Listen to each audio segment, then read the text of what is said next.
Hi. Hello, this is Alexandra? Oh, hi, Ted. I'm sorry, I had a little bit of trouble getting onto this show.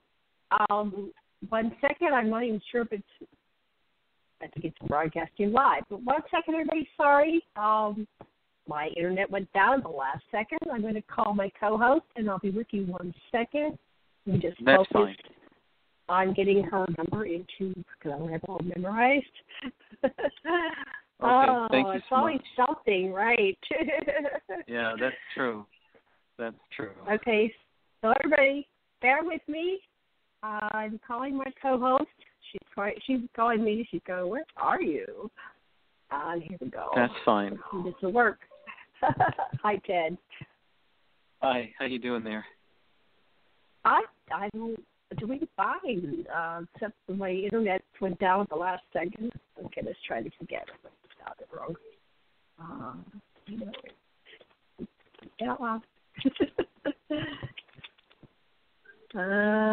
Okay, Alexandra.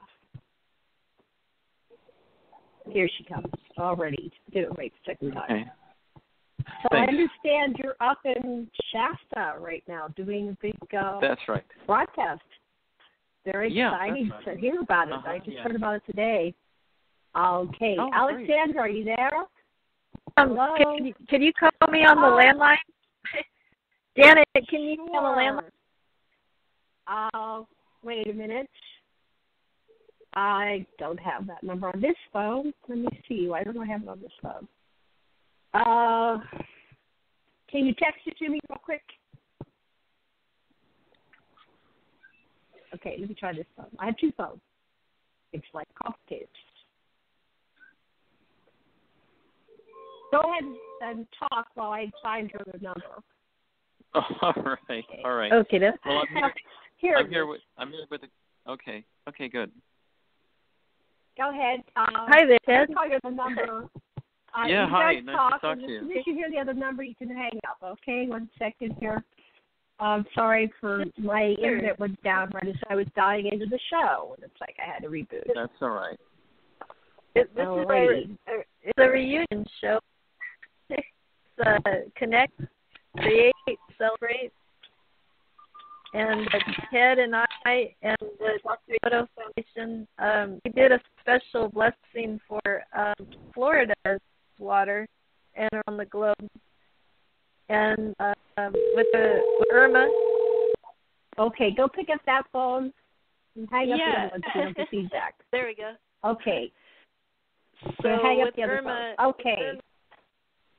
We're just reconnecting again, and grateful to Janet and Dr. Sasha Lessin and Aquarian Radio that across the miles we can connect our hearts for a special show today. Create Paradise, TGIF, Gratitude Friday, Love Can Change the Weather. So thank you, everybody, for being on the show. Welcome. And we're even going to have a fun giveaway. These are free Smarty Charm downloads. And you can visit holotech.biz,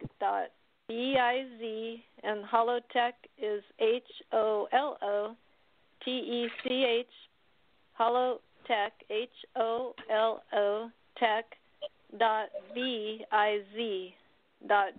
HOLOtech.biz. And we're talking about changing the weather with love. Well, with holotech.biz, you can drive emission-free vehicles, energize your life and surroundings with these free downloads from Smarty. So that's our giveaway today. So enjoy that website and energize your life, your surroundings. And we'd love to send, a lot of love and light. We're going to start today with the Pure Love Pulse and send that energy to Florida, actually anywhere around the globe that anybody has felt any type of trauma or fear or anything that pulled you away from peace and love and celebration, because we live on paradise. this earth is paradise with beautiful oceans, beautiful trees, beautiful mountains, and unfortunately, there's some forces that don't want us celebrating, and our food has been contaminated, our water has been contaminated, our media has been contaminated. So this show, we'd love for you to come, spend a couple hours with us. We tap into the pure love energy and send that energy out. And I have a friendship with Zora, and we have a term, anything that's not loving, you can identify it and not give any power to it. For instance, a hurricane is kind of horrendous, but you can recognize that and say, it's a no thing. I'm not going to give it power because it's not sending love energy, and that's where I come from. I come from love. I come from life. I come from celebration, and I know this earth we live on is an amazing, beautiful paradise, and that's what I want to live on, where everybody can have health and happiness and abundance, and I know that's what we've got. All we have to do is share it. So we really can change the weather. We can clear chemtrails, and we really are all in this together. So our theme of connect, create, celebrate is we can touch our hearts, and no matter what trauma, because the hurricane is impacting a certain amount of people, and then through the media they get more people involved. Well, we can come together on our show and touch our hearts, each one of us, and say we receive, or I receive, pure love. And know that heaven really loves you immeasurably, beyond measurement. And then you can say, I am love. And just say it to yourself or out loud. I am strong, and I am one with infinity, and I know it. And as we do this, because this is a very special call, we have amazing guests today. I'm so glad that Ted could join us, founder of Out of This World Radio. Ted connects with what we call the other side, and I was kidding that we could have a show called Wet Veil because we can talk to each other. We can connect with loving, trusting support teams who care about us, who care about the earth, who want to help us make the shift of the ages into an advanced paradise planet. So how do we change the weather? How do you change your own cellular memories so that your own cells can be in a state of peace, and not just peace, in a state of celebration of life? And you can do that through breathing.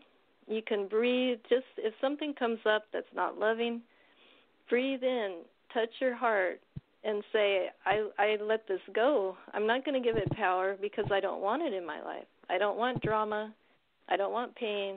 I don't want whatever it might be. I don't want that. I choose love. I choose peace. I choose prosperity. I choose, whatever it is you want in your life. And then connect with your heart, and say, I receive, accept, appreciate, and then whatever it is. And when you touch your heart and say those words, I receive, accept, and appreciate, and you can raise your hands up in the air. And when you do that, you're connecting with your higher self, with your crown chakra, out to infinity, and pull in the great love of the great central sun. And you're pulling in your pillar of perfection, the golden, white, silver light, your silver cord. And you just slowly bring your arms, down around yourself, and you can touch your heart and pour your gratitude into Mother Earth. And anytime, just breathe through your nose and receive. A big part of this is allowing yourself to receive, because so many, light workers, way showers, they have such a heart of gold. They want to help everybody. It's so important to spend time for yourself, to put yourself in this positive love field, and then keep it sustained. take breaks during the day, fun yoga breaks, or do breath work, whatever works for you. And I'm coming out with it's a guidebook called Let Joy Be Your GPS. It's an ascension manual, fun yoga exercises and meditations. There's tones and there's music, and I'm really grateful that we have Michiko. You have to come on and let me get this right. Hayashi, and she is with the Dr. Emoto Foundation in Tokyo. And Dr. Emoto is wonderful inspiration to many of us around the globe. He photographed water and how water reacts when you simply say, I love you, thank you, and a gratitude blessing, a sincere prayer, a meditation literally could change water, which had absorbed non-loving energies, into these stunningly beautiful crystals. So the power of love can change the weather. The power of love can shift your cells because your cells respond to love, to positivity and gratitude. And so uplifting words and uplifting music and creating an environment in your home that's loving, all those things, your body reacts to them because your cells are alive and they're just, some are starved for love, so just saying the words to your own cells is a great place to start. Just tell your cells that you love them and that you choose love and peace and health and prosperity, and they're going to react to that love. So changing the weather and helping connect with one another is what it's all about. And we have amazing, amazing support teams that are profoundly loving. And we're going to have an open discussion today about our support teams in the angelic realms, the spiritual hierarchy, inside Telos and the hollow earth. We have a lot of prayers and beautiful angelic healers that are willing and happy and ready and just waiting for us to ask for their help. So I really cherish this opportunity, that we can come together and ask for help to dissipate this, the hurricane as a no thing, because it doesn't come from love. And that it can dissipate, that it can veer to the right, and you can literally rub your hands together really fast, about 30 seconds, and create a vortex of pure love. When you rub your hands fast and then you pull them apart, you can feel the energy between your hands. Then you simply hold your hands up and point them in the direction of that hurricane, a drought, a fire, any kind of calamity, and just hold that for 30 seconds or a few minutes. And you can touch your heart and ask the Ashtar command, master healers, the peace ships, the hierarchy, beloved masters, please help with this one. And just ask for their help. And anything in your life as well, ask for help. And that's the message from the angelic kingdom, not to hesitate to ask, because ask us so we can serve you is their message. And we really are all in this together to help one another. And so, these are special times. There's a lot of love frequency saturating the earth. A message from Ashira and Grenier of the ship, the Neptune. On that ship, they are sending what they call Porlena C, the love frequency. And so just know that we have a Dhamma inside Telos and our beautiful Telosian family. We have our Hollow Earth family and messages from Zora of the Hollow Earth. We have Ashtar Command, Sananda, and the Peace Ships, and Master Healers. So we have a lot of support. So please ask for help, trust and believe, and then be willing to receive and accept the help, because the heaven, truly loves you, and they want you to go out and enjoy your day in every way, and pain. A message from Ashtar is that pain isn't normal. whether it's emotional heartache or physical pain, on this call tonight, this is the opportunity to say, I want to let it go. I'm ready to let it go. I'm touching my heart. I'm willing to receive this pure love. I'm going to put myself, in this love cocoon and keep it sustained and ask for my guides, galactics, to help me just release that I'm ready. And I'm ready, and I want to receive pure love in all areas of my life. I choose peace, I choose health, and I came here because I want to experience a paradise earth. I want to experience the hollow earth emerging and welcome our Telosian brothers and sisters and see us have a real thriving galactic society with cities of light and healing and laughter and rejuvenation and beauty. That's the earth I want to live on. So I feel like this show is for paradise sons and daughters to come together. We also have one more special guest, and that's Dr. Z, Vishan Ali, who is with the Physicians Committee. And they really are a foundation of love and peace and unity since the 1980s, pioneering. And then on the second hour, we have Ruth Ann Friend, and she also is able to communicate with her deceased son, the other side. So we have a lot to fit in this show. Bring on our first guest, Ted, because he's bounced off 3 times. So would you like to tell our listeners a little bit about Ted Mehr, MEHR, of Out of This World Radio? Right now he's hosting a special gathering in Sacred Mount Shasta. And so go ahead if you want to say something about Ted. Let's get him on because we've got a lot to fit in. Yeah. And we just have like a half hour, 45 minutes. Okay, go ahead. Yeah. We're going to have Ted introduce his colleague with the Emoto Foundation in Tokyo and his event, which is stellar, over in Mount Shasta, beautiful sacred Shasta. And Ted is the author of a book called Messages from the Masters, and he's very adept at speaking, with our loved ones on the other side, and he's also happy to help coach others to do the same. So you can visit his website. I'm going to let Ted introduce your website, your phone number, however you'd like the listeners to tune in.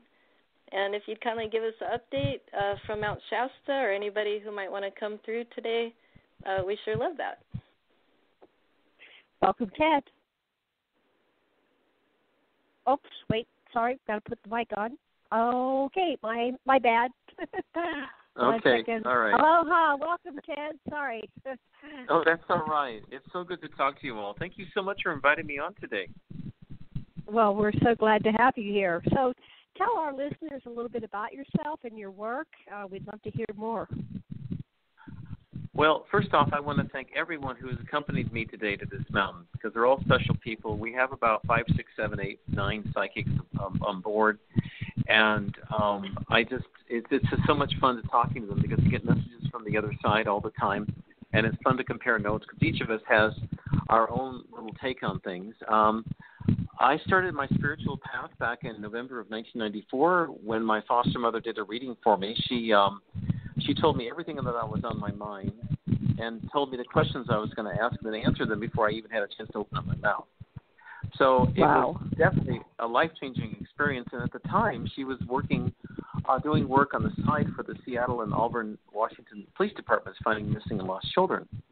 And they would often hand her a piece of clothing, a picture or something. And then they would ask them what had happened to them. And it was hard work because a lot of the kids, of course, some of them had been murdered, many of them had been abused, and she was able to tell them with great accuracy what had happened. And later, when my dad passed away in March of 99, he came to my foster mother, Terry, and she taught me, he started coming to me through my foster mother, and then we started talking back and forth, and this led to about 13 years of psychic and spiritual instruction. And the spirits would give me tests all the time as to whether I got the messages and whether I'd actually follow their advice. And so And they do that now, too. And what I experienced, I've done this hundreds of times. It's what's called a life review. And I was getting to the point where every day I was doing a life review. And a life review is where normally you don't do a life review until you die. And then you review every single word, act, thought, and deed that you ever did. And then you review it not only in terms of your perspective, but the perspective of the people that you interacted with. It could be animals, the plants, the planet. And after going through that many, many, many times over many years, it really accelerated my spiritual development. I've lost kind of count of how many spiritual lifetimes I've advanced since that time.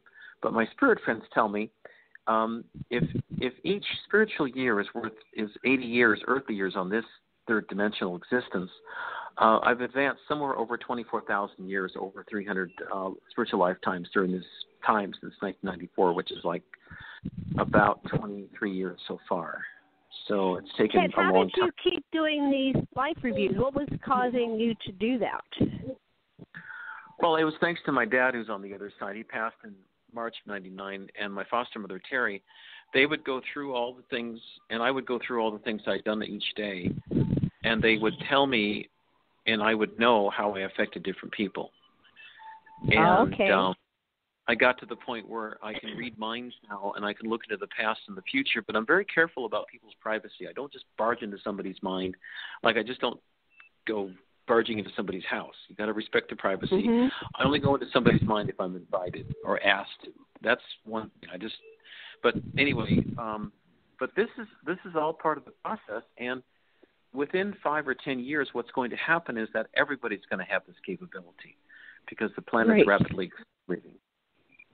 It must have been, this is 17, about 2.5 years ago, more or less, I had worked all day. I have a radio program in Seattle, and I just left this library where I'd like to work, and I was walking through this beautiful forest, and all this sunlight was coming through the trees.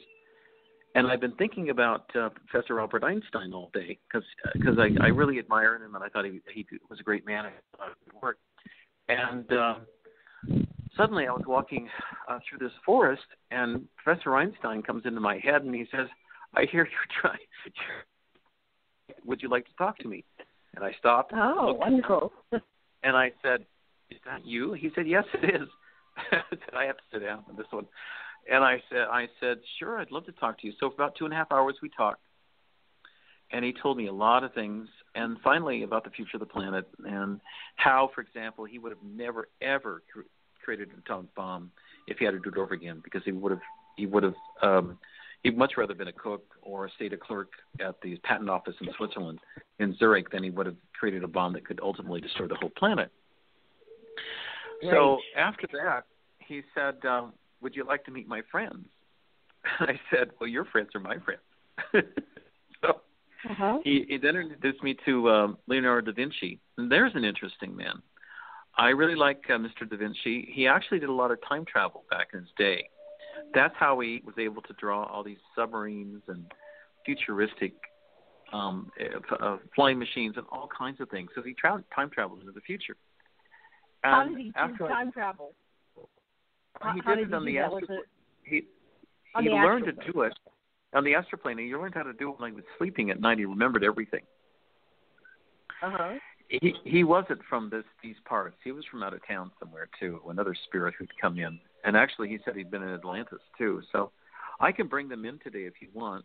The only entity I don't like to bother too much is Nostradamus, because he's always busy. I respect his time, and I do bring him in every once in a while, but he always looks at me and says, What do you want? Because he's busy. So anyway, what about Nikola Tesla? I love Nikola Tesla. Have you ever brought him in? Yeah, I brought him in many times. He's got a chapter in my book too.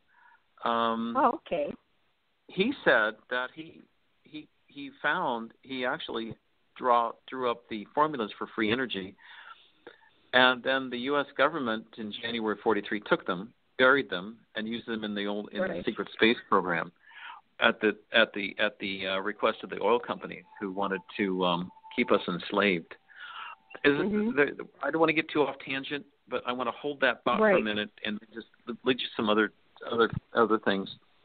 So after Leonardo da Vinci, I said, he said, would you like to meet my friends? And I said, sure. So then he introduced me to Senator Robert F. Kennedy, and it turned out that Sirhan Sirhan didn't even kill him. There was another guard who was actually employed by the CIA behind him who shot him point blank in the back of the neck. Mm-hmm. But that was all covered up by the police department in Los Angeles under pressure from the CIA, which was started by Nazis imported to the United States in 1945, 46, 47, 48, 49, 40, 50 by Harry S. Truman, who had no scruples, didn't like anybody who wasn't white, and he was really not a very nice man.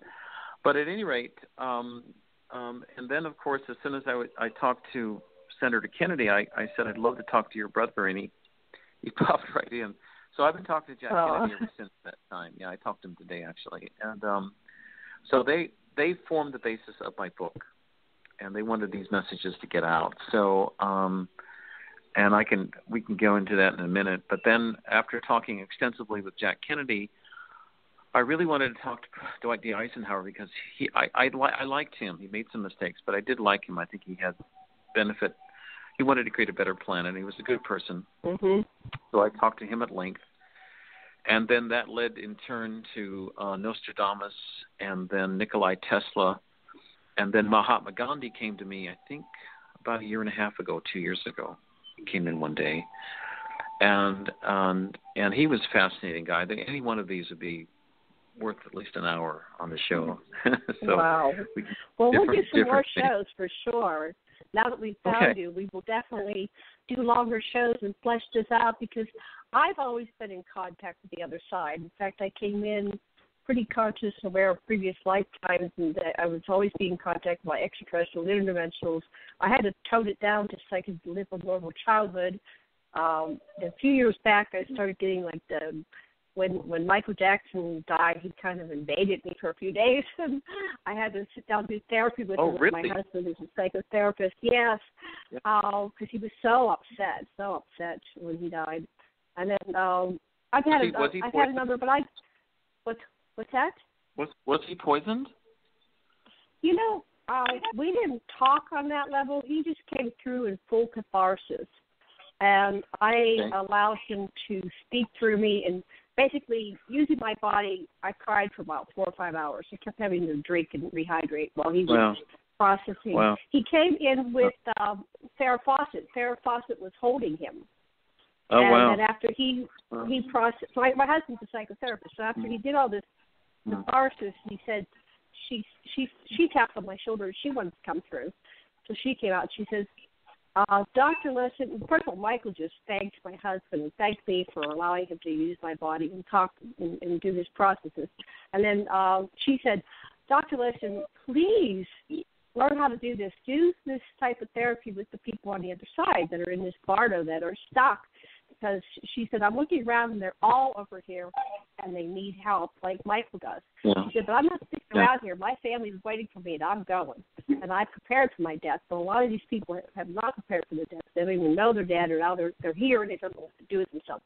So I was kind of given a mandate where I said, oh, okay, I will.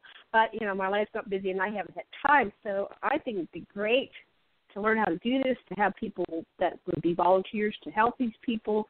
Because there's a whole lot of people that are in between that can really get behind the healing of this planet and the evolution of consciousness for all humanity. So anyway, it's just an idea. I'm putting it out there. I'm so excited to meet you. I had no idea exactly who you were, but I have a lot of questions. So we'll have to do a series of, if you're available, and talk to all these different people here. Yes. Oh, wonderful, wonderful. Well, let me... Before I forget, there's also the Galactic Alliance as well, and they're an alliance of 450 million planets, approximately 7 trillion entities, and it's 1/3 of the Milky Way galaxy. And I've been in touch with them for about 3 years now, over 3.5. And I asked for and received protection from them. There's 3 galactic spacecraft protecting my group today, and I've been told everybody on their way home. We have people from Sweden, Australia, England, Japan, Florida, wherever they go, they're going to be protected. And if they like, they can look outside their aircraft window, especially at night. During the day, they get themselves cloaked, but during the night, it's easier to hide. And it's very distinctive. There's 5 dots in a circle that is the craft are, and then they have a larger white light in the middle. They are between 50 and 100,000 years ahead of us technologically, and 30 to 50,000 years ahead of us spiritually. There's a way to connect to them. It's very simple. I'll teach you the technique now. It's very simple. It's called the hue, H-U. It's the hue in human. I mean, it's so obvious. Yeah. We're all humans, right? So it's the hue. And what you do, if you use this meditation technique, when you say it, it opens up your pineal gland and also your imagination. So I'll just say this briefly now. And it goes like this. Hue.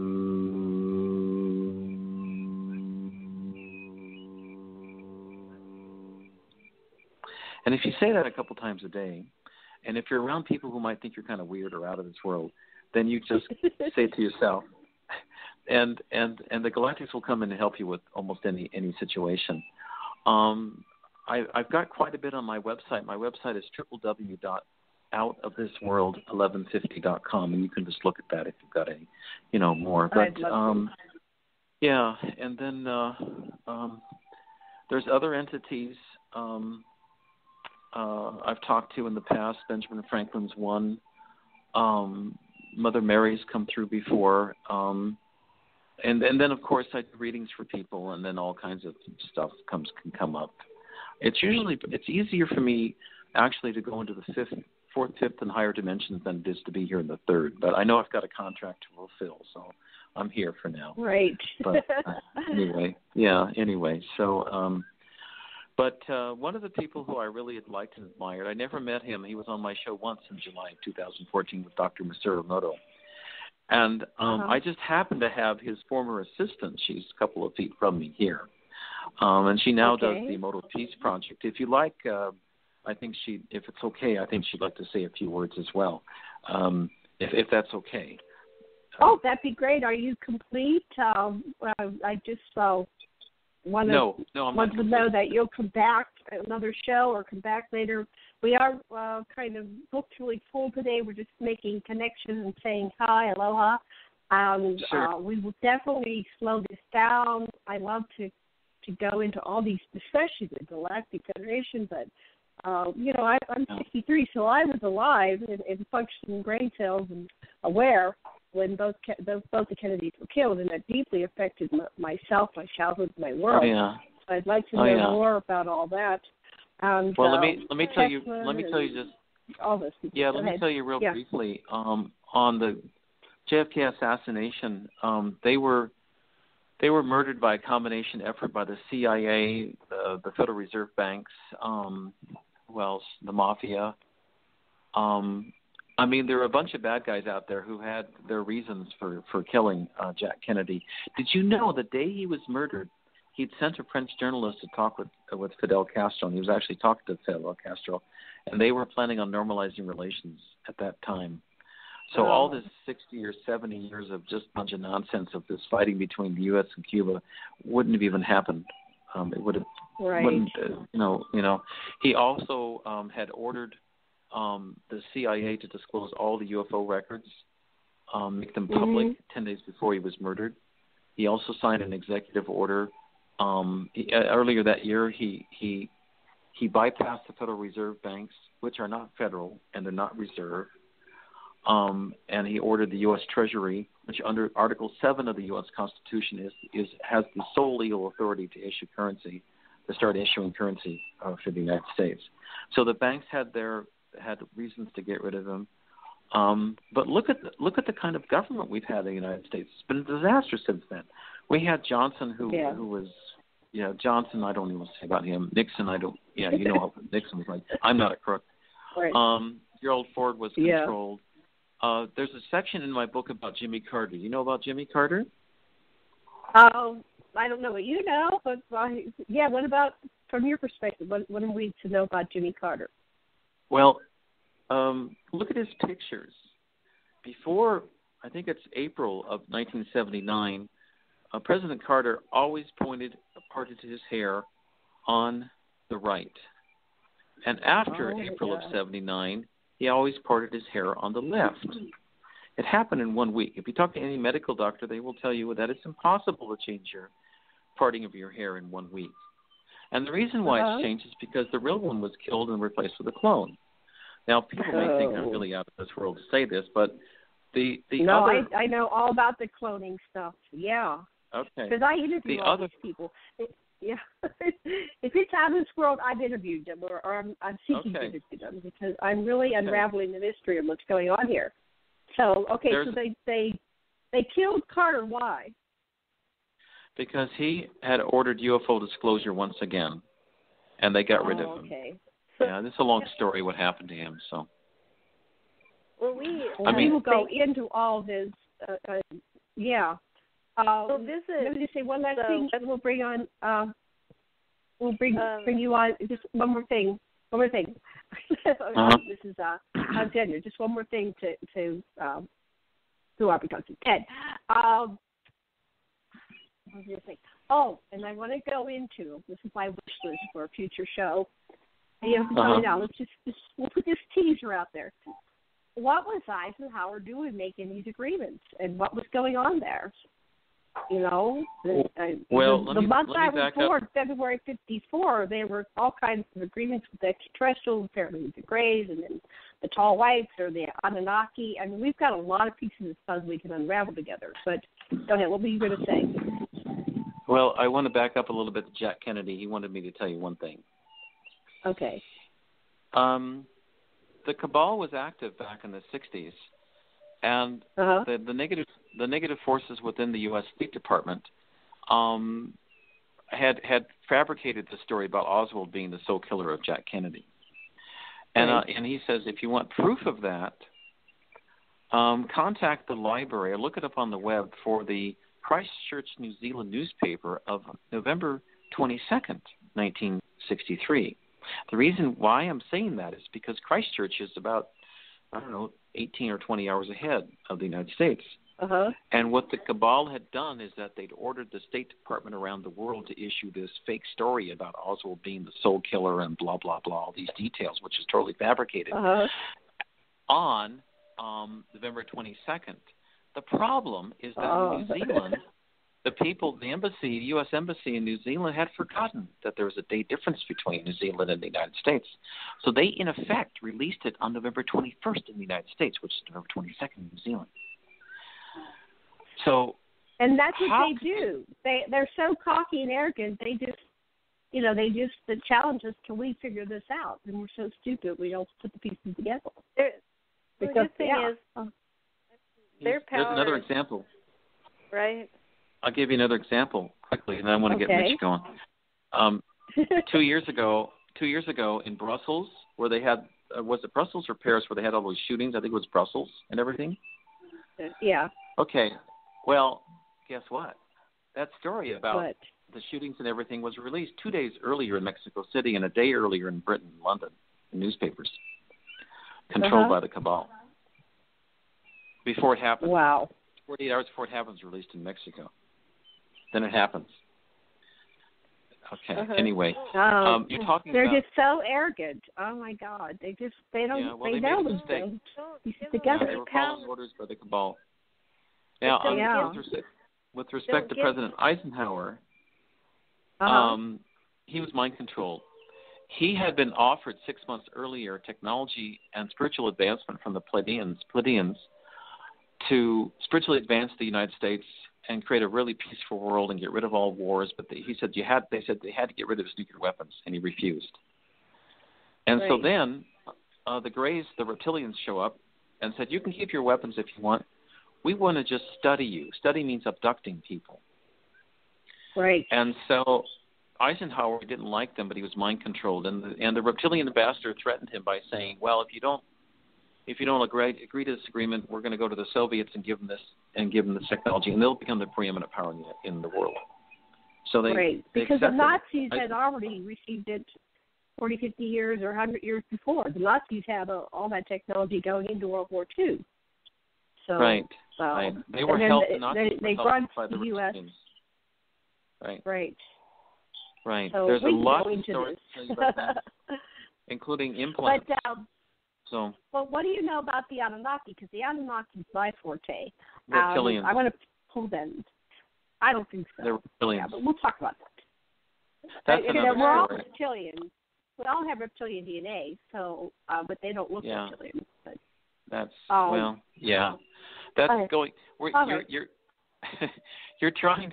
It's kind of like asking, trying to describe the history of the world in 25 words or less, and it's difficult because it's hard to get everything in. Oh, but, I understand. But one of the most important things that Dr. Emoto showed people was that we're all powerful spiritual beings, and we have the capability to create a beautiful, beautiful planet if we want it. And with that, I want to bring Michiko Hayashi on. Okay. And here she is here. Thank you, Ted. It was lovely talking to you, and we'll have you on as soon as we can, maybe next week even, but we'll have Alexandra talk to you about scheduling. Oh, that would be after wonderful. I have so much to say, but I want to be polite, and Michiko's here and give her the floor as well. Excellent. Okay. Hello, Janet? Alexandra. Hi. welcome. Hi. Hi. Yeah, you guys. Thank you so much for having me here. Oh, awesome. We're really blessed to have you tonight on our show and bringing in the love frequency from sacred Mount Shasta. Thank and you. Dr. Emoto and your heart. And also, you guys, today you had a beautiful message from Adama. Yeah. Right. So we're just grateful to, one of the messages Adama shared is, soon they will be able to emerge. And that's, it's such a blessing for all of us to be part of co-creating. Right. So if you would kindly introduce yourself, your vision for Paradise, and if you'd share with our audience your website, how they can learn more about Dr. Emoto's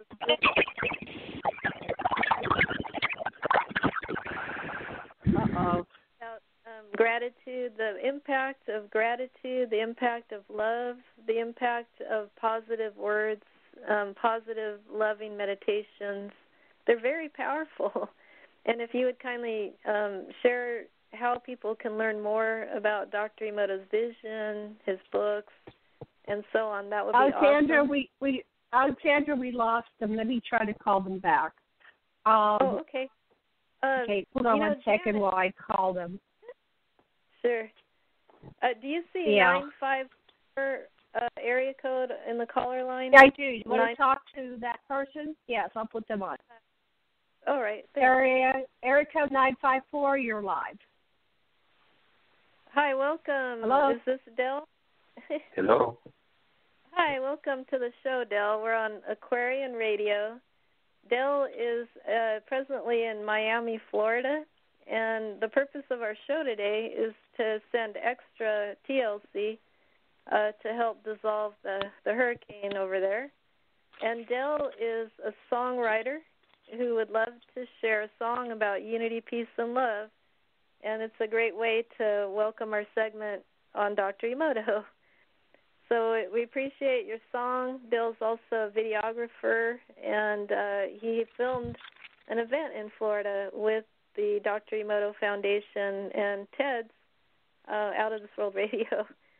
So, Del, if you'd like to sing the chorus, we can invite our listeners to join in, and we're just sending love, peace, and unity.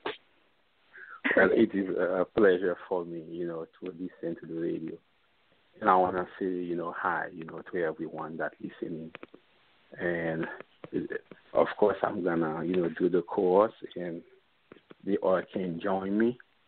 And later in the future, I'll probably sing the entire song for you all. Okay? Wonderful. Okay. So, you want to start now? Yes. That'd be great. Huh? Yes. Yes. Please share your song. Unity for peace. Unity for love. Unity for peace. Unity for freedom. Oh. Unity for peace. Unity for love. Unity for peace. Unity for freedom. Oh.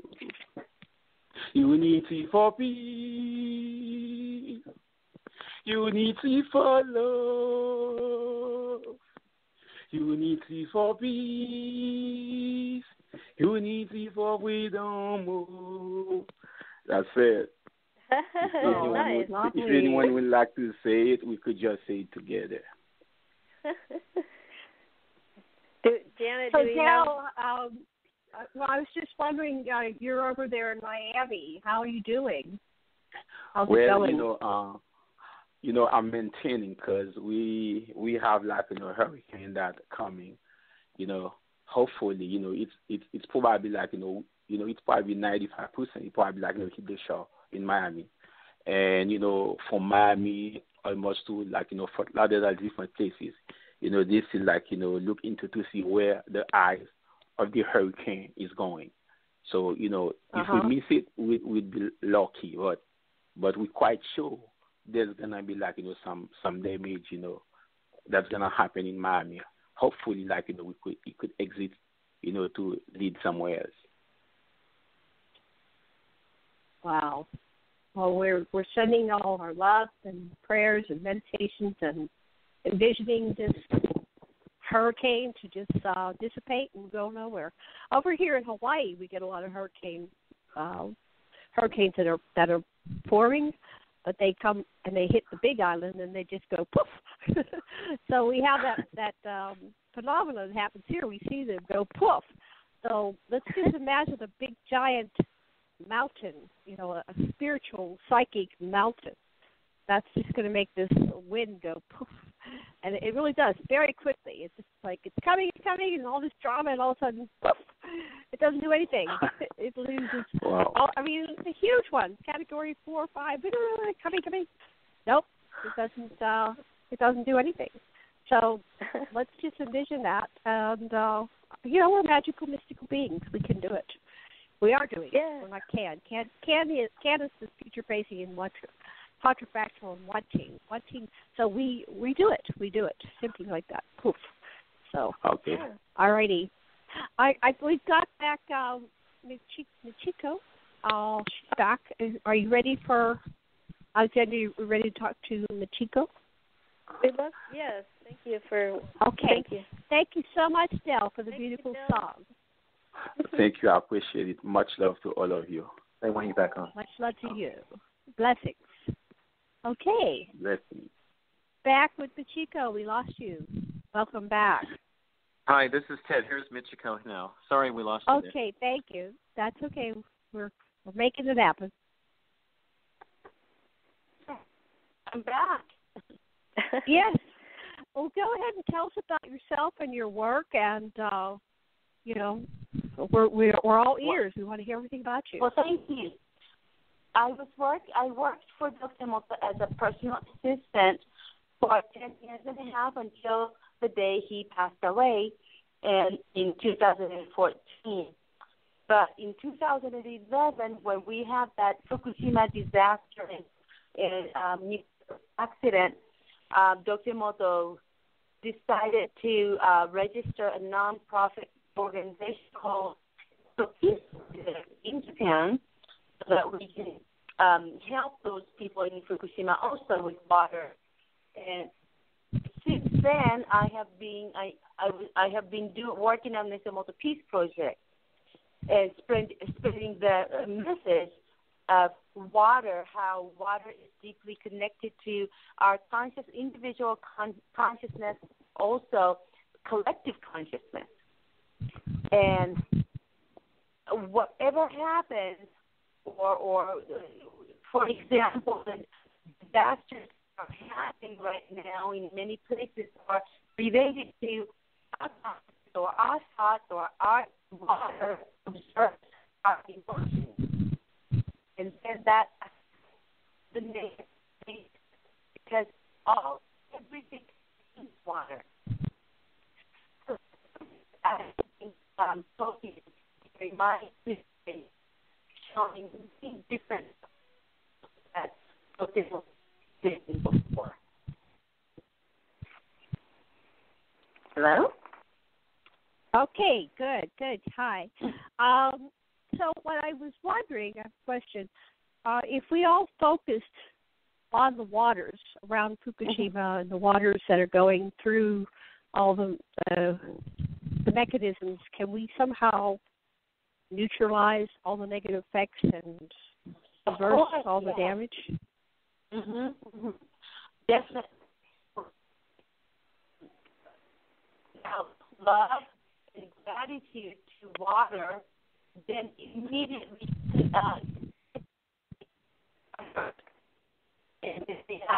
we're having trouble hearing you. We've got a bad connection. I'm not sure what's going on. Better connection when Ted was talking. Do you have a different phone? Are you in a different location? Ted's phone. Can you there we go. My phone now? Now we can hear you. Yeah, something was happening where every other word was. Okay, so I asked about the. You were saying that the love and gratitude.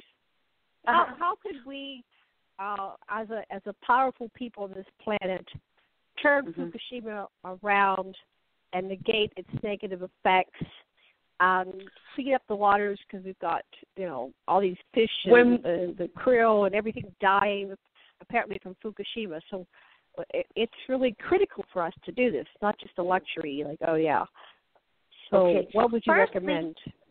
Yeah, firstly, I'm so sorry this has been happening, and Fukushima has been causing this problem all around the world. As one of the representative of Japan, I would like to apologize and send apologies to everyone. And what we can do now is collectively, our collective consciousness, our thoughts are really powerful. It amplifies the energy. And love and gratitude together is the immunity. It boosts up the immunity. And when we send out collectively love and gratitude to water, anywhere, all around the world, wherever you are at the same time, the water receives that energy, a beautiful energy of love and gratitude. And then it cleanses the water, the water molecule instantaneously. Then water goes all around the world at the same time. So that's how it works. Right. It's one big. So if we love the water wherever it is, including the water that runs through each person, because we drink and eliminate. We're part of this big, giant ecosystem that we could neutralize and heal.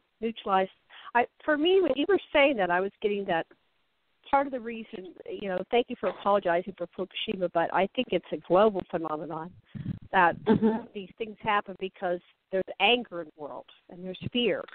And anger and fear create things like the hurricanes and Fukushimas and these disasters. So if we work on ourselves individually to identify our own disconnects from each other, our own anger, our own fear, the microcosm reflects the macrocosm. So we can use the process of healing all the waters within and without, just throughout. Exactly.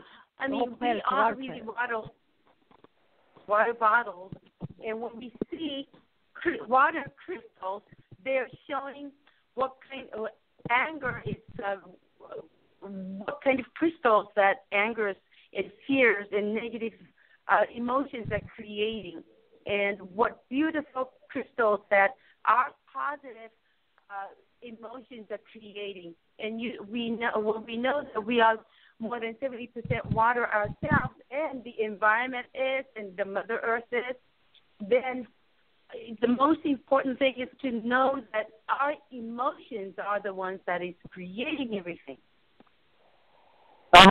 Right. And then we're no longer victim. We're no longer victims. No. I've got this thing going and I can't control it. It's outside of me. No. The buck stops here at each person individually and collectively, and we can do something about it. Okay, what do? I change channels. I think positive. I act positive. I do positive. Yes. If I say a harsh word, I take it around, say it again, and pull that energy down to the heart chakra. And say that again kindly. That's all. And it because changes the world. Go ahead. I'm sorry. I get talking. Go ahead, Mr. Michiko. Say that last sentence again. When we we're human beings, so we make mistakes. A lot of times we get angry, we get scared, but as soon as we notice that we're being angry or we're being scared, then we change our emotions, and then thankful or happy. Then joy is the most beautiful crystal also, and happiness is the most beautiful positive thought feeling. So when we are all in the state of joy, then we'll be in the same state of joy and happiness. Yes. Wow. So we can do that. We can do that. Yeah. We can do that. Mm-hmm. And in Hawaii, thank you so much. Like in yeah, go ahead. In Hawaii, you're welcome. Yeah, we have just a couple more minutes, and then we've got to pull on our next guest. Okay, in Hawaii, in Japan, we're surrounded by oceans, so we just send out our happy and grateful emotions, and that the water will be happy. If you can, on the website. Hello. Hi. Well, we're going to have to cut this short because our connection is really bad, but we really appreciated you coming on. I will do this again. Maybe next time we can get a different connection on the phone. It might be because you're out in wonderful Shasta. Right. We're in Shasta. Wonderful Shasta. Wonderful Shasta. Thank you so much. Well, thank you, everybody, for coming. We're going to go call our next guest. Thank you. And Alexandra, go ahead and talk a little bit. Well, I call on our next guest. Go ahead. Oh, I just for the first hour, thank you all. I'd love to share that when we were going to bring Ted back on and Michiko, and we'll give some updates on awesome advanced technologies, the Lemurians and their technologies. They can help us clean up the water, and I'm so glad that Ted shared the hue. And, tonight, our listeners, we can put the request in from Touch Our Hearts and say we really appreciate, accept, and receive your support. Lemurian technology can clean this up. Zora of the Hollow Earth has a ship that he rides on that's 24 levels with Prime Creator as needed, and Jermaine and other folks who are helping us. So we're on the cusp of really to paradise on our earth. So I really thank everybody. Thank you, Del. Thank you, Ted. Dr. Z is standing by. He's always wanting to help us. They have a 21-day free program, and you can go to our show and sign up. And these 21-day programs start weekly to help make the shift to peace and food choices. So that's pcrm.org. So we're right on the button to bring in our second hour. I'm going to let Janet take over the helm and introduce our next guest. So I thank everybody. Excellent. Okay, so let's see. I think this is our guest, Ruth Ann Friend. Let me pull her on. Hi, Ruth Ann. Nope, I lost your call. Let's try that again. Oh, goodness. Technical difficulties. I'll try her one more time. Make sure I got the right number. Okay, let's dial again. We do have Melodina. Did you want to talk? Have her talk?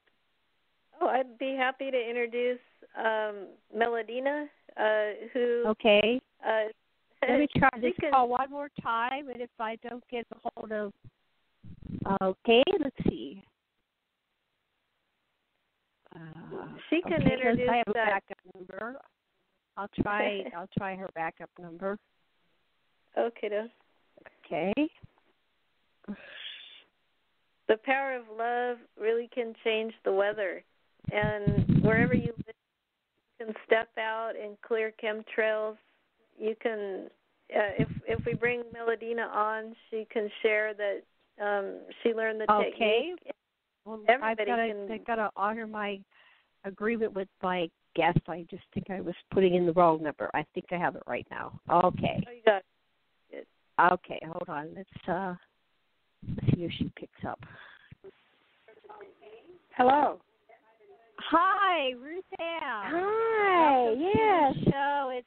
It's Janet Care Lessin and Alexandra Bernardez, and we're live on the Aquarian Radio show, aquarianradio.com. And instead of reading the bio, Ruth Ann, it's better if you tell our listeners who you are and what you want to talk about today. Well, my name is Ruth Ann Friend, and I have experience with the spiritual, paranormal, and ET universes and worlds. My son and I, his name was David, have both been with all of this happening to us since we each were children. So, and I also am a Reiki master for 26 years and have taught that at college level. And I do hypnosis, sometimes past lives. And that's who I am. That's what I do. Wonderful. So your son, when you were alive, were both contacting experiencers? Is that what you're saying? I'm sorry, what did you say? I said your son is David, and he's now crossed over. We yes. had the first hour of the show, we had Ted Mehr, and he talks to all kinds of people that are on the other side. He has a Out of This World radio show. So we'll have to have you on at the same time sometime, but you could share notes. But just to summarize your story, is that you and your son, while he was on this side of the veil, you were having extraterrestrial contact. Is that correct? Yes, ever since we both can remember. I mean, ever since I was a small child, and then when he came into Earth, he chose to come back. He reincarnated back so we could work together again. In all past lives, we've always worked together. So he, when he was about 5 years old, he told all of the family that he wouldn't live very long, that he would die young. He knew his whole journey. So it's pretty hard when you know these things, but we knew why we came here, both of us, and our goal is to help as many people as we can. So we could see into the spirit world and do the readings from the other side and travel with the ETs, and just had tons of experiences through all of these years. So I still am connected with him, even though we work together in a different way, even though he's on the other side. But he's back again on the ships and how we worked before when we were on the other side. So he's on a ship now, so he's not in, just explain that to us. So the extraterrestrials are connected with... Yes, we worked on the ships before we came here again, before we reincarnated back. So he's back doing the work that we did in another time and another space, another dimension. So that's where he is. Who are these beings? What ships who are they read by? Okay. Well, we're involved with several different councils. Some of them are called the Tri-Council. Some is called the Etheric Council. Some's called the Intergalactic Council. We have the Tri-Council. So we work with many different species, and the only species that we've ever worked with are the like the Christ-like beings. They're very benevolent. They're all about love and compassion, and I have wonderful messages from them. Not only did we see them solid, but we also they had us take down their messages for years and to keep track of them, date them. And I didn't know why at that time, but then they told me about a year and a half ago that they wanted a book written, and they wanted their messages in the book because they want people to know the truth. And so I had all these messages over all these years, and that's what I began to do. The thing is, there's going to be more than one because this was happening over years and years, and I kept track of Wow. it. Mm-hmm. So, how did you write that down? Were you a fast writer? How did you keep it get it all down? Well, actually, a lot of them they wrote, and they signed in universal script. Also, many of them I wrote as they told me. So I was writing it down, and I explain all this in the book and how loving and benevolent they are. And they warned us about other species who were negative, and so we would know if we came across that type of being. Which species are negative? Here's my confusion. I work with a lot of people. And there are some people that say, oh, those reptilians are bad. And then I talk to other people, and they say, no, I have a kind and loving relationship with a reptilian. And it seems to me, after talking to, I've been doing this radio show for 7 years now, is that it's really difficult to judge a species as all bad or all good. But there are individuals, like we have our Christic consciousness, we have our Hitlers, that are, good or bad. But even within, like Hitler, he loved his dog. He had a girlfriend or whatever she was. So even those people that are pretty hideous to the world still have the ability to have loving connections with people or things or whatever. So what did you find? What were they saying were the bad species, the negative species? Well, I'll tell you what, it's just like I have in the book here, I should have had that open to that. They talk about how in their universes, their worlds, that they are divided by, how we are divided by certain countries and races and so on like that. And theirs comes a different way. But there's one thing they wanted me to put on the back of the book cover. And I'll just, if you want me to read it, I will. Okay, this is their words. This is not mine. Okay. Okay, they said they want to talk about what their purpose is. And here they go. They say that the time has come for me to write this book to teach others the real truth about them and why they come here. We both are a large part of their growing colonies to let the ETs adopt and learn from about the human demeanor and softness of emotions and personalities of the offspring. The new colonies will be ready to interact more as earthlings and humanoids. You both have shown us here about parental love, nurturing babies, emotional development, and most of all love, and who we call our universal soldiers. You both have been universally celebrated by the Galactic High Councils and Christ-like beings in your work. This is a success to you both being so dedicated to the change of human development. The world one day will finally learn how to live together in love, and war will be abolished and in time forgotten except in history. The two of you who belong here with us are working for the greatest cause of all, love and compassion among all living earthlings. The spiritual movement now will be larger and larger to make the transitions needed before man completely destroys everything on planet Earth. So they wanted that on the back page. But their messages all the way through, we talked just like you and I are talking, or I mean, they were our second family. They were our family. We had our beautiful, loving Earth family, but we also have our ET family. So we were sent here to do many things and in our work. So we met with many councils, all kinds of councils, but only the benevolent. They did warn us of 2 species to watch out for, and I did run across those with my son and I 2 to 3 times, but it was no problem because we knew what to do. But what species yeah, you know, were it's they? like who did they warn you about? They described them as the lizard-looking ones. And I want to mention something else. We can't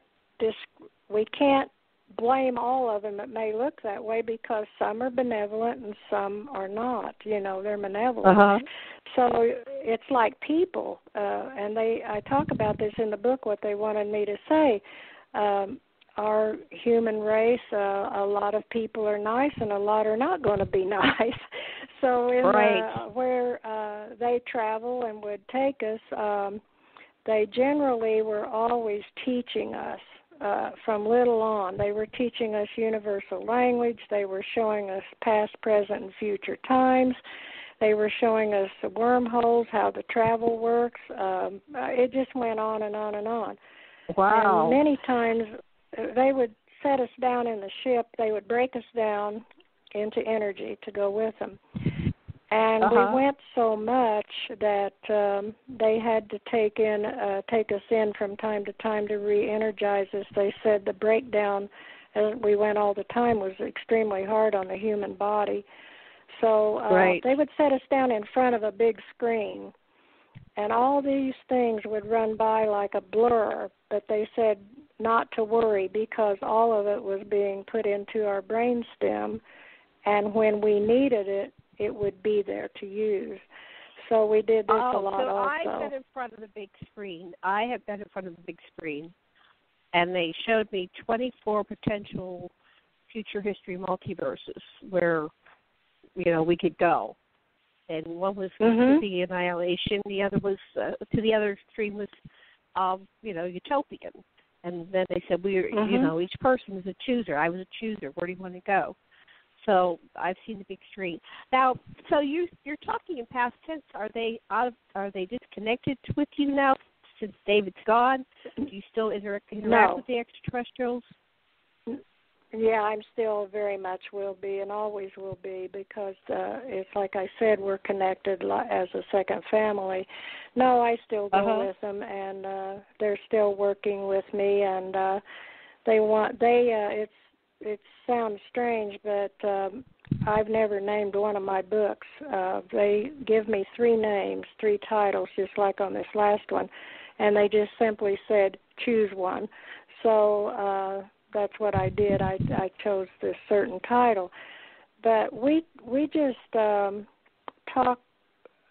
We talk almost like you and I are talking, except when the learning parts were there to listen and absorb it and take it in. And they also explain a lot about how they can only give us so much at a time because we're living as a human in a human world. And the mind can't process but very little at a time. They told me, I've never read the statistics myself, that the human brain can only hold about 10%. But they said we've given you both. We have given you enough to fill your brain. So they said there's areas that man will probably never even know of that is in our brain. So they worked with us all the time. And Edgar Casey, he has been with us forever. So I would see Edgar, and Edgar, I have a lot of messages from him in his own writing. But we just had such a full assortment of things going on, and yet we're having to live this secret life all those years as a regular family and school things and all the things you get to do. And yet we're seeing spirits everywhere we go, solid as you or me or anybody else, and giving messages, or they're telling me something, maybe a message for me or my son or both of us. So wow. It's been a pretty exciting life, but it's also, when they give you these things, they said they gave us every gift there was, because when we came back into this world, it's dark. It's very dark. And we came from love and light again, while we were back on the other side. And they said, you will need these gifts, and you will have them like a coat of armor, because you're going to need it there. So that's kind of summed it up. Yeah. So, yeah, that's kind of that's what they told me. But sometimes I feel so isolated. At least you had the two of you. A lot of times I feel so alone, But I think that's what makes me do this show and seek out people like you. Is that that's my soul family. That's where I come from. The same place. Yet I hear all these dark stories of people, and I've learned to be a therapist, and I listen to them, because I know that if you witness people, they can come through, and I help them in their journey to come through to the light side of this whole thing. But you're where I came from, so I look at these people astonished. It's like, oh my God, you've had this incredible negative experience, and yet all of my connections have been positive and loving and kind. And so, so I've been blessed. I've been blessed like you. But, they said that you need this coat of armor to get through this life. Yes, we do, because you're absolutely right. I mean, in the books I talk about how I never, when I was little, I didn't fit in anywhere. I didn't have any friends, and when I was real little, I didn't know what was going on, or why I seemed different than the other kids, and what was it. And it really puts you through a lot of thinking, and so my son, he was the same way. When he was born, he almost died, because I knew he was struggling to adjust to even being back in this world, even though we chose to come back to help others all we could.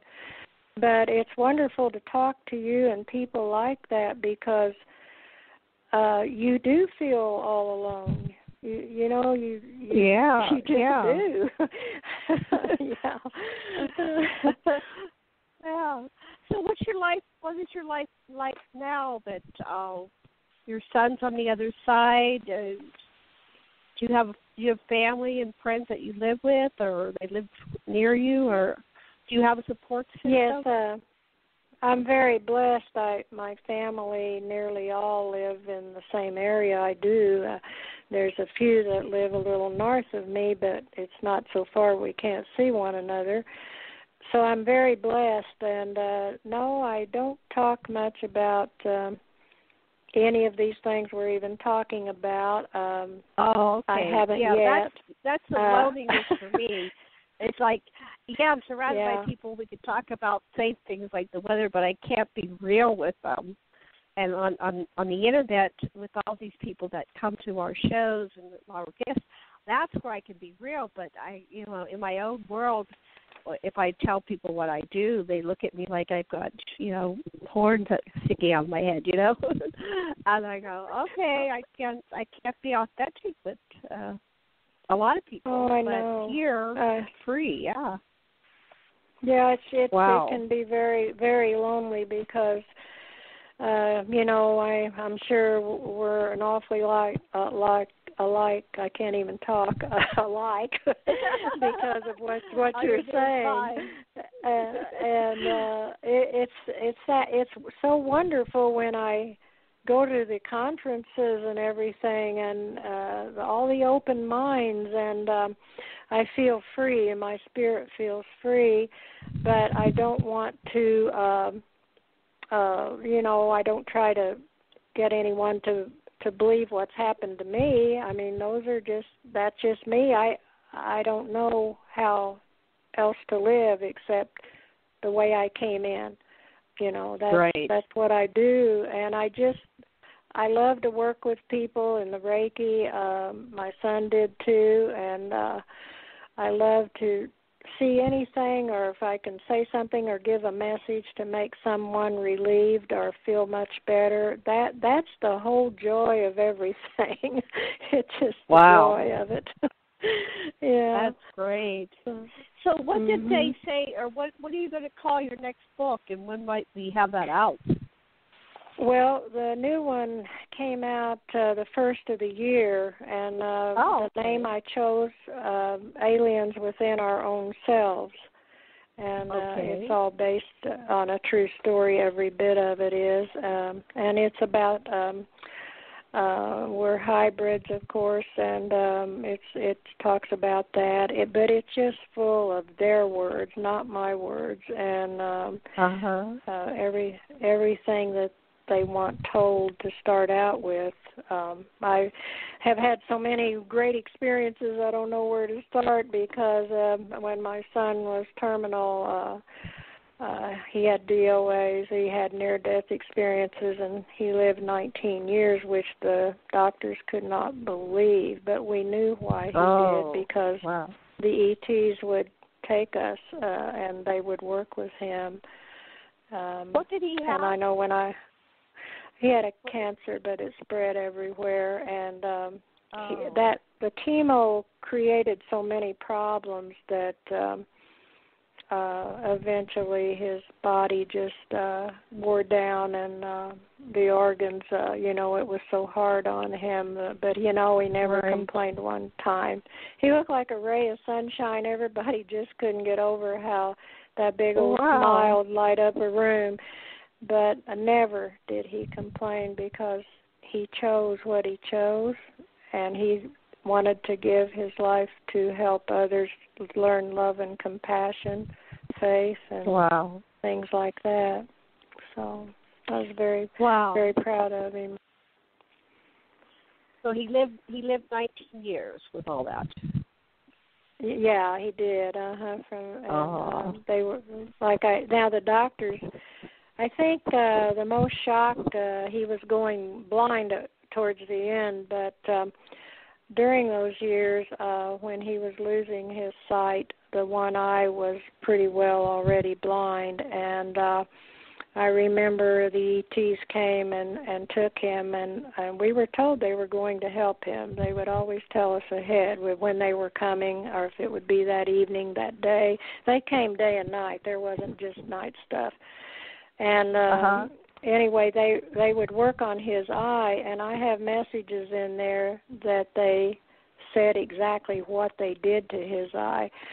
So I remember he had a one-day surgery, and that was just to take off an outer covering that medication had caused. It had caused this thing to grow over his eye, and they said it had to come off. But they said, David, you won't see. Well, we were getting yes, he would see, but you can't. We just said, I understand. So they took him again that night, and after the surgery, after the next day, when they took the bandage off, he read 20/20 out of that eye. And the doctor he went and got some colleagues of his. There was 5 or 6 that came in that room.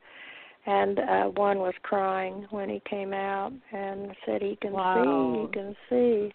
So this book's got a lot of miracles in it, too. It's inspiring, especially the second book they had me write of him, and they came to me and said, you are to write the story of David now, to help the world and to give faith and love and compassion and inspire other people. So a lot of those miracles are in that book. They just couldn't believe him. I mean, they just couldn't understand him. Wow. Alexandra, do you have a question or comments for Ruth Ann? Oh, well, I'm grateful for you being on the show, and that you were really erasing boundaries, and for others, how if you might are you doing coaching and counseling at all to help others, or how can they get your book? How can they, make contact with their galactic family? Because I think the audience would like to do that. Okay, I go to a lot of UFO conferences, and I have my books at the conferences. I just came from the last one in July in Dulce, New Mexico, and got to be a speaker there. So I was happy to have the books, because the first one starts out with the 7 spirits that was in the house when we bought it.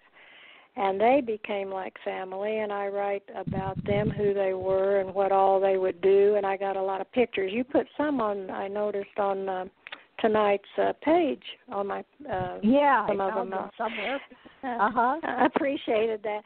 So we knew all of them and called them by name and so on. And at the time, I didn't have all my memories back yet, but I just knew that they were helping us in a lot of ways. And one I credit with saving my life. So I looked back. They started leaving when my son left, and I knew that was going to happen. And I realized what teachers they were to us as my children grew up, and was great teachers to me in different ways. They had a job to do, and they did it really well. So they went on. But the second one then, like I said, the story of David, and the third one is Aliens Within Our Own Selves, and they're on Amazon and Barnes & Noble and in e-books and softcover and so on like that. Mm-hmm. And wow. That's awesome. That's awesome. And for the listeners, you can say, I only interact with the highest emissaries of peace and love, and you do not allow any non-loving entities into your aura, into your environment. Just say that they do not belong, and they have no power over you. So that you begin the show standing in your magnificence. Reach up to the sky and stand in your golden, silver, white light of perfection. Each and every being, and we invite those who are in a non-loving frequency to come to the light. We have 5D Aquarians, and they are master healers and willing to work with any being, seen, unseen, on this side or the other side of the veil. There is just a huge amount of love. All you have to do is touch your heart and say, I receive it. I want that love in my life. Because we all came through the great central sun. It's actually our one true inheritance, is that love.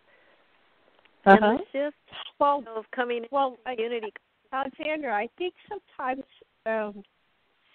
when people have negative experiences with discarnates and extraterrestrials, it seems to be some kind of attraction, law of attraction in action. Because for what I get, Ruth Ann, you've had mostly positive experiences. I don't even know if you've had any negative experiences, even though some people might perceive their son dying of cancer as an extreme negative experience. But by having it filtered through your own mindset that everything is positive, is that what I'm getting, Ruth Ann? So yes, for example, I had a reptilian come to me for many, many years. And when I was young, I perceived it as negative because he was trying to communicate with me, and his vibratory frequency of his telepathic communication was different than the other entities that I had been dealing with. And it felt strange. So I freaked out and got upset. But then years later, I did hypnosis, and it was like, he was just trying to communicate with me, and his vibratory frequency was different. And if I would have just not freaked out, I could have gotten in line with that as a child, and I would have received this wonderful communication from, a reptilian. But because I had judged reptilian, probably because of my Christian bringing, that might be the devil or Satan or some kind of my own stuff. And then years later after that, I'm writing my book, and he comes through me telepathically, and the communication's fine. We have this forgiveness thing where we forgive each other, we love each other. I'm sitting here crying, and I'm going, oh, yeah. Love.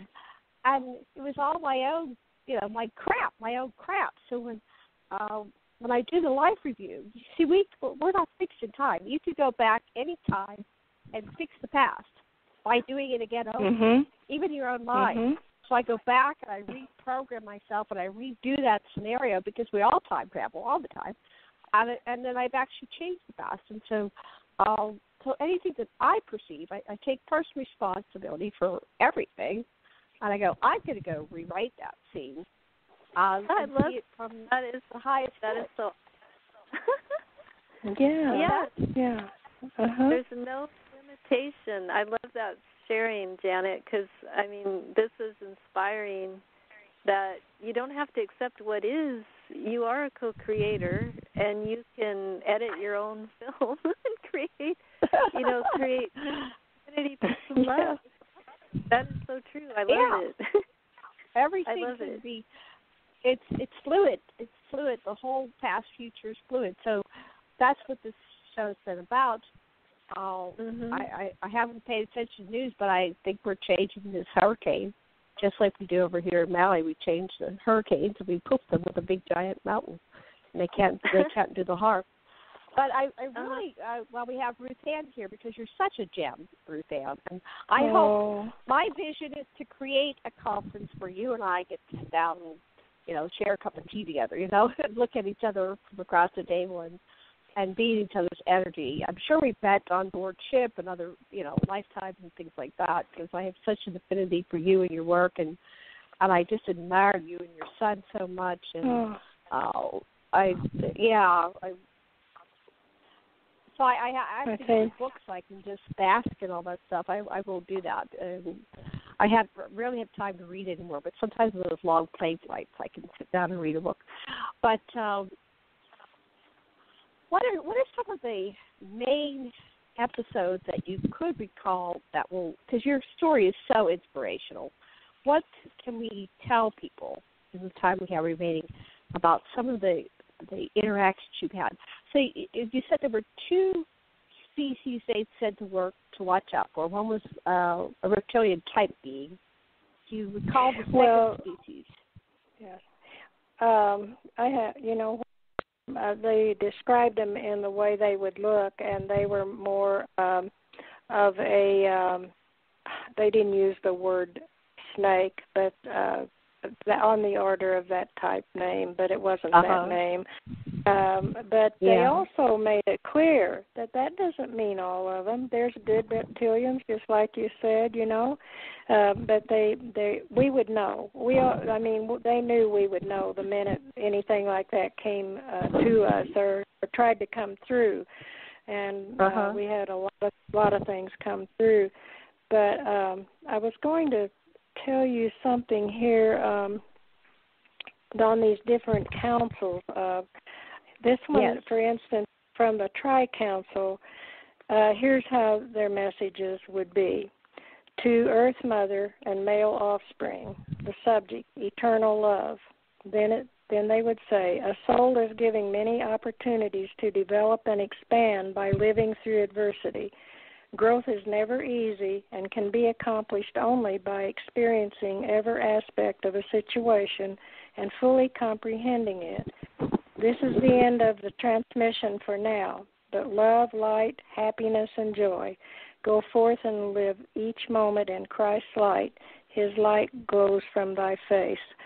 TBC, meaning the New Tri-Council. There will be more transmissions coming. See, we would just get all kinds of the one aboves from the Etheric Council. It says again, to Earth Mother, male offspring, subject, the Etheric Council message, to help a soul get ready for its next passage. There is a group of highly evolved beings in spirit what make up what is known as the Etheric Council. These beings have completed earthly incarnations and make recommendations to help other spirits develop their life plan. the spiritual objective and soul wants to accomplish in the upcoming life. This plan outlines the incarnation as a sort of a blueprint of opportunities needed for a soul's advancement. The exact details of the plan are left to a spirit to decide. This is where free will comes in, and each soul is unique. The heavenly knowledge and wisdom of each life is incorporated into its memory, so it may choose something like a location in an upcoming life that is familiar. All the answers to all of the problems lie within. Any trial or tribulation is merely a test to see if we can uncover the spiritual solution. They signed the Etheric Council. But these are the kinds of things over the years. They were always so beautiful and so uplifting, and they always were always talking about the Christ light, and I know many of these were Christ-like beings. And so could you explain to us what that means to be Christ-like or Christed or be the Christ? Okay. Did they explain the reason a lot of them, take for instance, when one of the main councils would come, and I won't name any particular council because I was naming 5, I think, earlier, but when this certain one came, both, we were so humbled because it was like seeing an old friend you loved with everything in you that you had always loved. And this one from the High Council would come, and they said that this one from the High Council, these beings were right under the Creator, meaning they were that high, meaning that's the level they were on and working from. So and then all these messages that I've only read a couple, but you can see where they were coming from.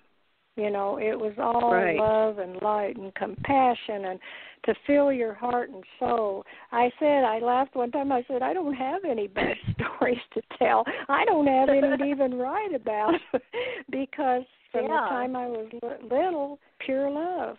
And and with my son, you know, and we were never afraid, never, because they always told us, we will be with you, we surround you, and we protect you. And in your work, you never have to worry because we will always be there. So we also had help from some of the archangels of moving through different realms that would be with us. And it's what the whole point of my books are is this, that everything was created at one time. I don't, you can say humans, but everything was created at that one time. So these beings out in the universe were created at the same time as this little planet Earth with the humans on it, and a lot of people don't want to believe there's anything else out there. But there's millions and millions and all kinds of species everywhere. So. Right. They're just everywhere. Trillions of species. And, I was so inspired by what you were saying. Yeah, at one point, I think the way it works is we're actually all of it.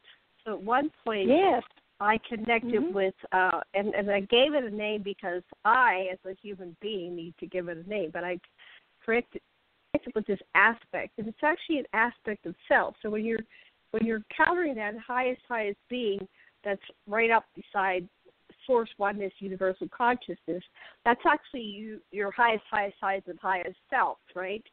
And so I connected with Joy. We call her Joy, and I said to Joy, well, where are you? And she says, and she laughed, this really fast laugh, and it's very high. And you need a place. It's 39 degrees to the right-hand side of God. So I had this whole dialogue with the highest divine being, and I identified her as feminine, but it was just because that's what I need to have, this human self, to relate to be able to interact with her. But it is that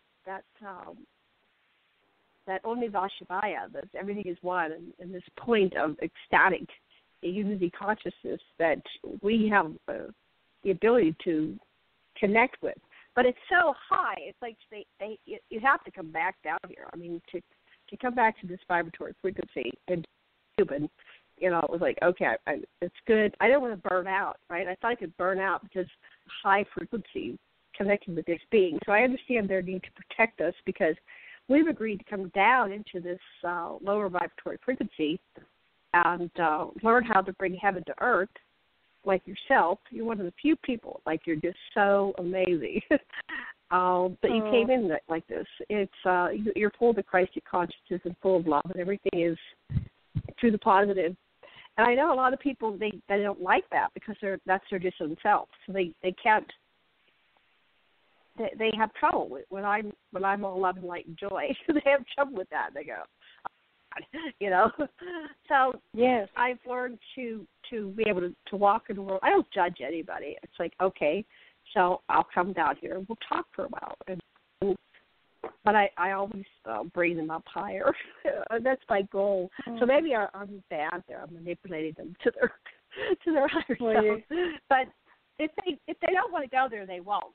They'll just they'll defend their negativity and their bad world with every ounce of their blood. They would just defend it. It's like, okay, so that's where you want to be. Enjoy it. You know, if you're going to be in the mud, in the quagmire, and you're down there and miserable, then, you know, enjoy your experience, because on some level, I guess, these people need to experience it. And so who am I to judge what a soul needs to experience, right? Mhm. Yeah, it's just Earth School. You know, we're just learning here, and we didn't have to come back anymore, and but we want to, so we keep coming back because we want to help all we can. But it's all one. Yes, it's we are all one, and that's exactly right. I just can't believe sometimes how wonderful it's been, because and I think to get to do the work and use the energy healing and all those things make me so happy. I love it. Of course I miss my son desperately in a physical form, but I'm blessed to know that, because we can still work together, and I still hear him if he has anything, and that's every day. I mean, he'll be right. His spirit is always with me. I remember one time when the Great Council came, and we'd been at the hospital all day, and when we walked in the living room, I have a picture of this in this book of mine.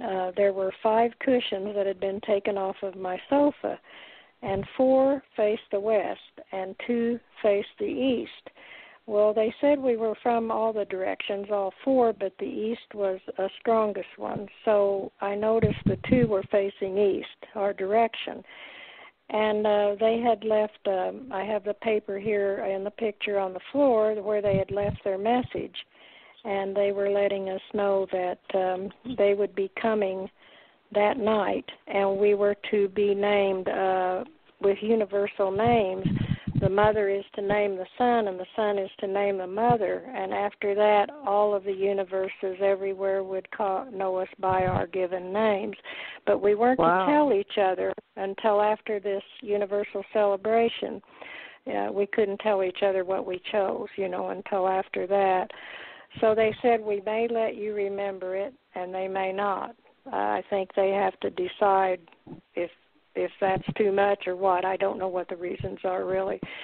So I remember we each went to our separate rooms, and I chose a name for him, and he chose a name for me, and we didn't tell one another at all. And then the next day when they came back, they said, and now we could share the names with one another. So they told us from then on we would be known by those names, and so we were just ecstatic. I think him being terminal so many years, my boy, by working in what we were, it just made him so happy and happy to help others. And I think that's why I know it was really hard on him. He had so many horrible times, and they would tell me he wouldn't live the day, but I could see angels as far as you could see, and the gold light shined down on him, and they would always tell me, for he shall be well. So I knew every time I heard those words, he suffered greatly, but I knew he would survive and get well again and go into maybe a remission.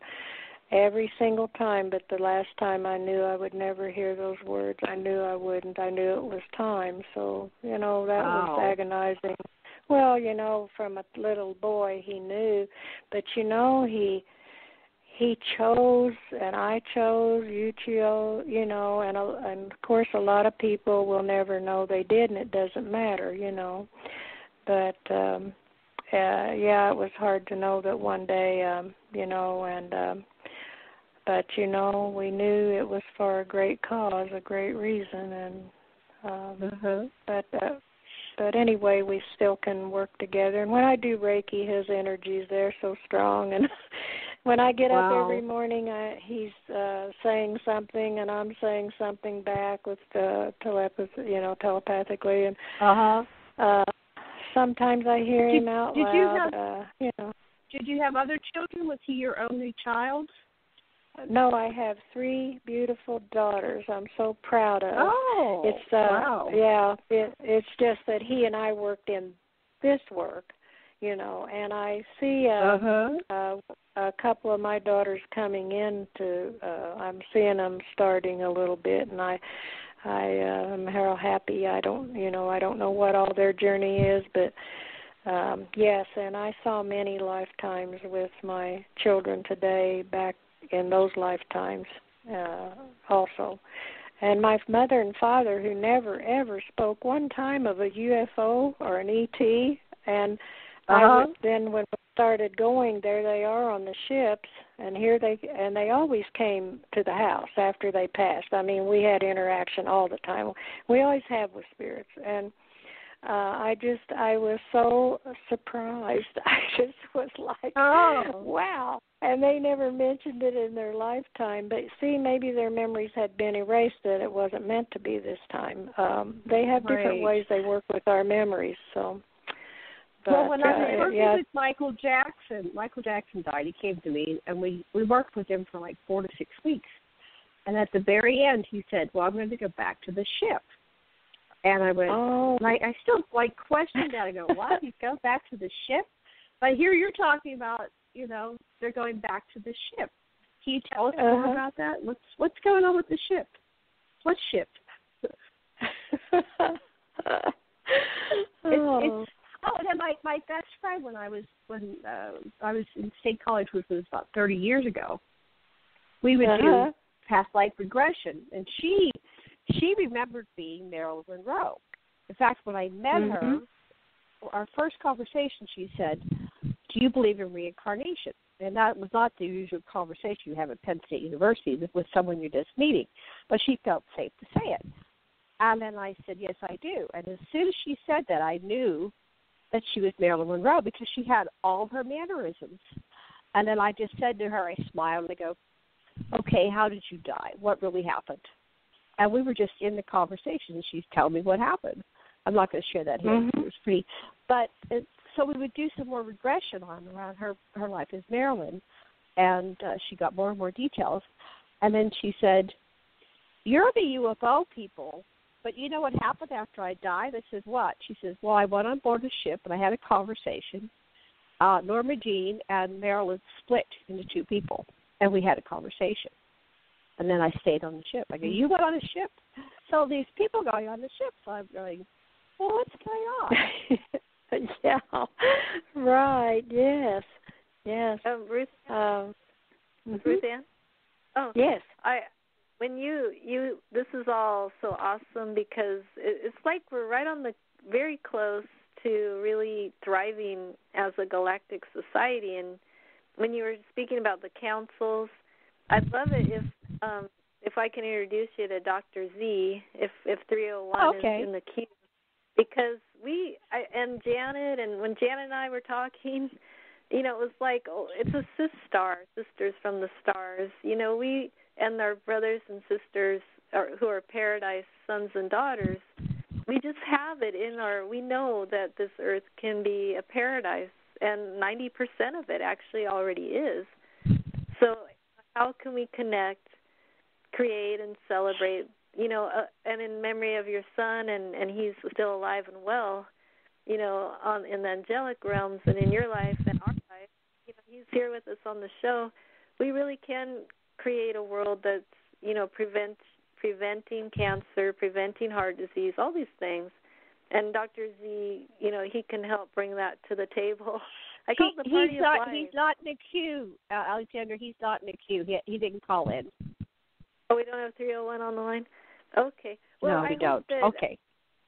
Offline, I could introduce them to you, Ruth, Ann, because, whatever you can share on tonight's show as far as, I know, Janet's heart, my heart, your heart, many of the listeners, we would love to have galactic councils on the surface, that are bringing in these technologies. We of the people, by the people, for the people. We come with a loving heart. We come to bring in free from harm and to share advanced technologies. And so that's a good question, Alexandra, for Ruth Ann. Are they going to help us in any way? Are they going to? It's wonderful you had a connection, but how are they going to help humanity? What are they going to do with us or for us, or are they going to do anything? What did you learn about that? About how they're going to help humanity? Is that the question? Yes. Well, there's a lot of things they've been trying to do, but some people, it's like we understand one another and we know, that it's all truth and where it's coming from and what they're like and so on. But we all have to realize that that may never happen with others. There's a jillion of us out there, that's for sure. But they talk a lot about of course, we all have free will, and free will's for eternity. So we can't. I think we know the people to go to, because just like tonight, I feel like I've known you guys forever. I think we know who to go to, and you have this beautiful station to get the word out. Golly, you're reaching no telling how many people. So that's a wonderful thing you're doing. But I also know they have told me before that, there will be those that you won't be able to reach, But I used to worry over that. I used to get so concerned on it, but they said no, not to. And, like the things we're talking about tonight, they also was very, I appreciate it so much because they would say not to let anybody upset me in any way about my work.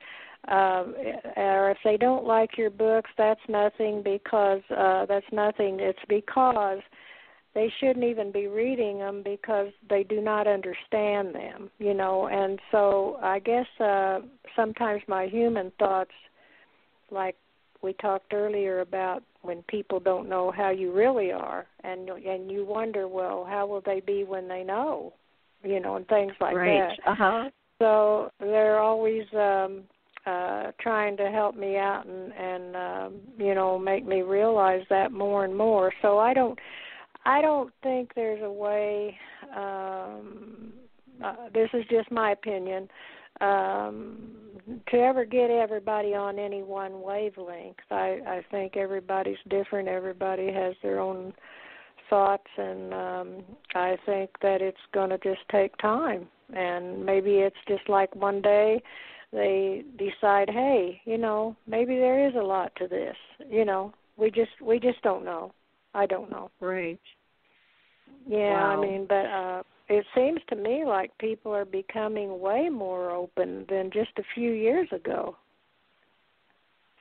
Same here. It seems like there's changing, especially when you focus on the people that are changing. It's like yeah, right. Shift your attention from all the negativity and go focus and create that energy with those people who are riding the positive wave. Or then you turn back and you look at the negative. It seems to have dissipated it somewhat and changed it. It's like we're very effective if we don't allow ourselves to get distracted by the bad stuff. Right. Yeah. I know.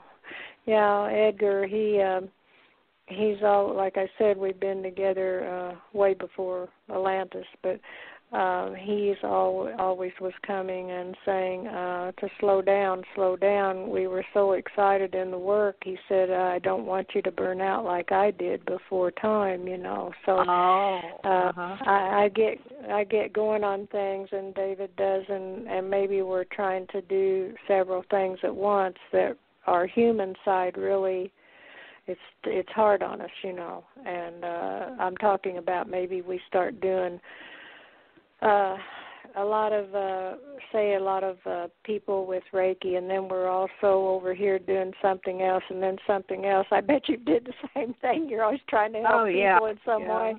And so he would come and say that quite often. You know, you got to slow down because, you know, you don't want to burn out too soon like I did and so on like that. Yeah, it's like on the plane. It's like on the plane, you got to give yourself. It's like on the plane, you got to give yourself the oxygen mask first before you go out and help everybody. Because if you burn out, then you know. So it's a balance. You're taking care of these bodies are fragile, you know, and so and that's why you have to do some self-care so you can care about yourself. Yeah. Well, we're running out of time here. We're running out of time here, Ruth Ann. I want you to mention your books again, the titles.